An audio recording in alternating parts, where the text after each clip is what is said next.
Welcome back.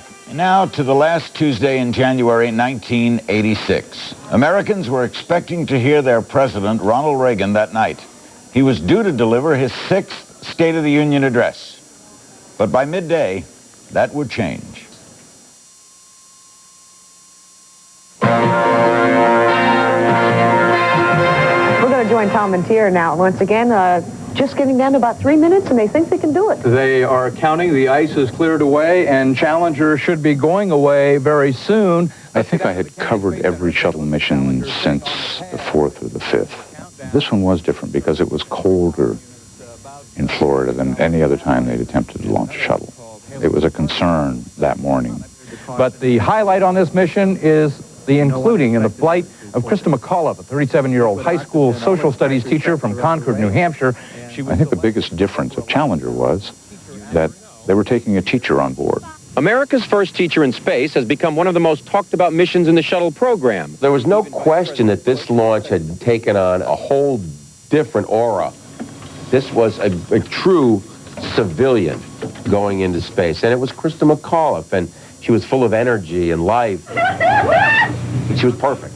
You just couldn't have picked anybody better. Coming up on the 1 minute point in our countdown. Steve Sonnenblick, my cameraman, and the sound tech were up on a mound, which was kind of a photo mound, and he was shooting the launch off of that.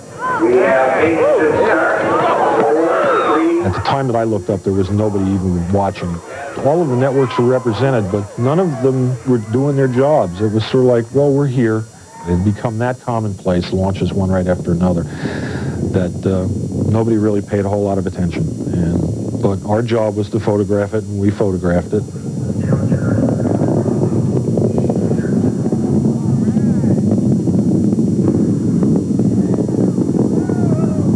All of a sudden, there was this big cloud that kind of engulfed the spaceship.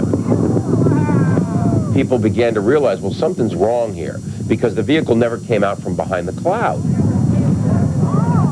And I said, Steve, I said, what the hell happened?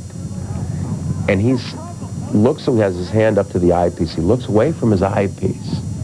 He looks at me and he says, the blanking thing blew up. Looks like a couple of the solid rocket boosters blew away from the side of the shuttle in an explosion. It was my worst nightmare come true.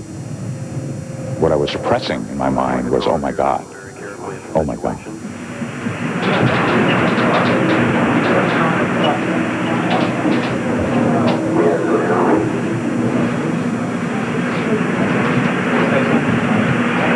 We're awaiting word. They're holding their breath just, I'm sure, as everyone else is. You saw it just a few moments ago, about 45 seconds after liftoff, a huge fireball in the sky. We have a report from the flight dynamics officer that the vehicle has exploded. Flight director confirms that. To see that image as it was happening, With the recovery forces, the shuttle was gone. We watched it, falling into the ocean. Let's take another look now, just seconds into the launch. There was a film crew that we had gotten from WTBS to shoot a promo. They were shooting when the shuttle exploded. And so they then shifted their attention to what was going on in the newsroom. Dick Scobie is first. We'll do obits over singles. Dick Scobie. All of a sudden, it goes beyond day-to-day news coverage. People just converge to the newsroom and start working.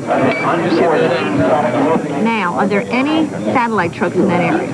Zarella's on the phone right there. As soon as I called in, you could hear in the background this absolute chaos on CNN's end as well, with people scrambling. He's leaving. Stand by to voice over this picture. Shut up in here! Open their mics. It occurred at 9 miles into the mission downrange. Challenger, go at throttle. We went up 6.5 hours without breaking for a commercial or for a local cable break. We were nonstop. You can see right before the explosion at the external tank where it attaches to the shuttle, a flame appeared to break out. This is a tough one to do because you've got a limited number of elements. I mean, you've got the liftoff and the explosion. You plug continuing live coverage, the NASA news conference at 3:30 live. Bob Fernand is an amazing producer, and it was his job to arrange how this was all going to fit together so it would come out through the television set in some comprehensible manner. We're going to do 7 silent, 6 natural sound, and then the group atom. You have to tell it in a comprehensible way, but you also have to tell it so that it's compelling. This is raw, unedited video, just sent via satellite. Chrissy McCullough was a teacher that was on the shuttle, and her parents were at the Cape watching the liftoff, and there was not a live camera, but a tape camera shooting them.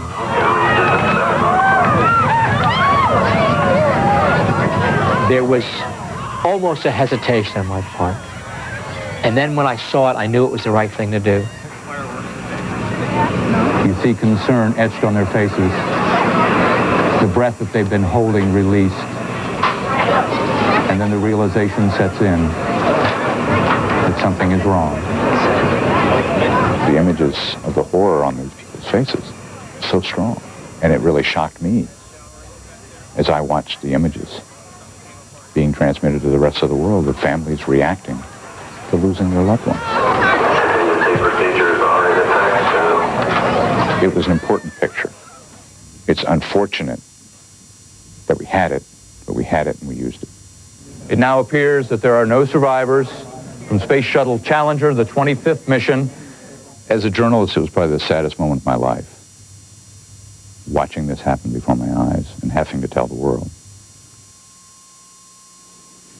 Ladies and gentlemen, I'd planned to speak to you tonight to report on the State of the Union. But the events of earlier today have led me to change those plans. Today is a day for mourning and remembering. Nancy and I are pained to the core by the tragedy of the Shuttle Challenger. We know we share this pain with all of the people of our country. This is truly a national loss. The crew of the Space Shuttle Challenger honored us for the manner in which they lived their lives. We will never forget them, nor the last time we saw them this morning, as they prepared for their journey and waved goodbye and slipped the surly bonds of earth to touch the face of God. Thank you.